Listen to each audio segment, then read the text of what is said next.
মাওয়া ঘাটের ইলিশ মাছের লেজ ভর্তার রেসিপিটা যে কত ফেমাস সেটা নিশ্চয়ই সবাই জানেন। আজকে সেই একই রেসিপি ফলো করে থাকছি ইলিশ মাছের লেজ ভর্তার রেসিপি একেবারে সহজ পদ্ধতিতে।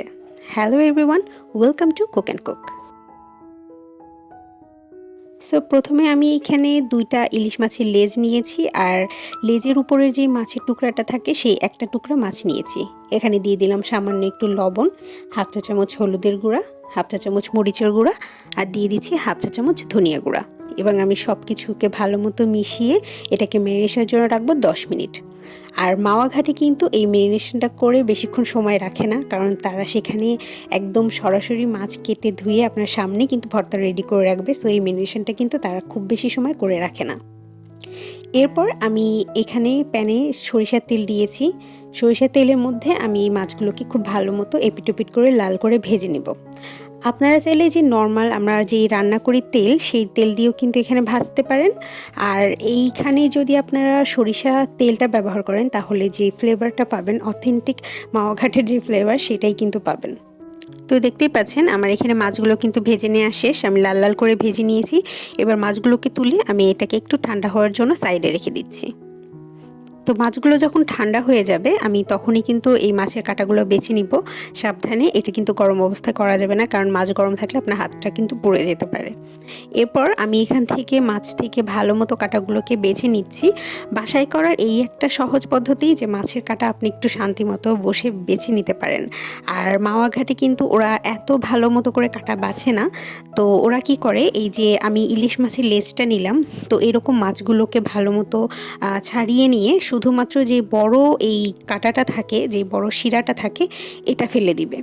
আমিও মাছগুলোকে ভালো মতো ছাড়িয়ে নিয়ে এভাবে বড় কাঁটাটা ফেলে দিচ্ছি। এবার মাছের যে লেজটা আছে সেটা থেকে যে বড় বড় কাঁটাগুলো থাকে পাতলা পাতলা এবং চিকন চিকন, এই চিকন কাঁটাগুলোকে ভালো মতো বেছে নিব। আর লেজে, মাছের লেজে এই সব থেকে বেশি কাঁটা থাকে। ইলিশ মাছে তো এমনিতেই অনেক বেশি কাঁটা, সো খুবই সাবধানে সবগুলো কাঁটা আপনারা বেছে নেবেন। আমার কাটা বাছা শেষ। এবার আমি এখানে আরও কিছু জিনিস নিয়েছি, যেমন এখানে আছে কিছু শুকনা মরিচ। শুকনা মরিচটাকে আমি যেই তেলে মাছ ভেজেছি সেই তেলেই ভেজে নিয়েছি। এবং আছে এখানে কিছু পেঁয়াজ কুচি, আর আছে ধনিয়া পাতা কুচি। এবার আমি শুকনা মরিচের উপরে দিয়ে দিচ্ছি স্বাদ মতো লবণ। লবণটাকে দিয়ে আমি এবার মরিচটাকে হাত দিয়ে ভালো মতো কুচলিয়ে এটাকে গুঁড়া করে নিচ্ছি। আপনারা চাইলে এখানে যে প্লাস্টিক গ্লাভস আছে, আপনারা হ্যান্ড গ্লাভস পরে নিতে পারেন। তো আমার মরিচটা যখন ভালো মতো ভাঙা হয়ে যাবে আমি এখানে নিয়ে নিচ্ছি পেঁয়াজ কুচিগুলো। পেঁয়াজটাকে কিন্তু আমি খুবই ভালো মতো একদম পাতলা করে চিকন করে কুচি করে নিয়েছি, কারণ মোটা থাকলে এই ভর্তার মধ্যে অ্যাকচুয়ালি ভালো লাগে না। আর আপনারা চাইলে কাঁচা পেঁয়াজ যদি না দিতে চান তাহলে কিন্তু পেঁয়াজ বেরেস্তা দিতে পারেন, সেটাও কিন্তু অনেক বেশি স্বাদ লাগে। তবে মাওয়া ঘাটের যে অথেন্টিক ভর্তা, সেটার মধ্যে কিন্তু কাঁচা পেঁয়াজটাই ব্যবহার করা হয়। এরপর আমি এখানে দিয়ে দিলাম যেই মাছ ভেজে রেখেছিলাম সরিষার তেলে, সেই সরিষার তেলটাই আমি এখানে ব্যবহার করলাম। আপনারা চাইলে সেই সরিষার তেলটা ব্যবহার না করে সরাসরি সরিষার তেলটাই ব্যবহার করতে পারেন। এবার ধনিয়া পাতা কুচি এবং মাছ দিয়ে সব কিছু একসাথে আমি খুব ভালো মতো করে এটাকে মাখিয়ে নিব।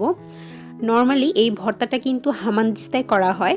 মাওয়া ঘাটে কিন্তু ওনারা এটাকে হামানদিস্তায় ভর্তা করে, যার জন্য যে এক্সট্রা কাঁটাগুলো থাকে সেগুলো কিন্তু ভেসে থাকে না। তো ফাইনালি আমার ভর্তা কিন্তু ডান।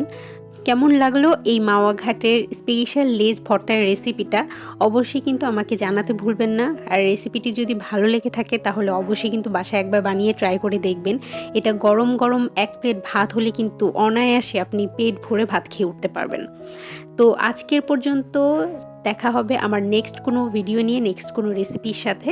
আর আমার রেসিপিগুলো যদি ভালো লেগে থাকে তাহলে আপনার ফ্রেন্ডস এবং ফ্যামিলি সবার সাথে কিন্তু শেয়ার করতে একেবারেই ভুলবেন না। ভিডিওটি ভালো লাগলে অবশ্যই কিন্তু সাবস্ক্রাইব করতে ভুলবেন না। দেখা হবে নেক্সট ভিডিওতে। আল্লাহ হাফেজ।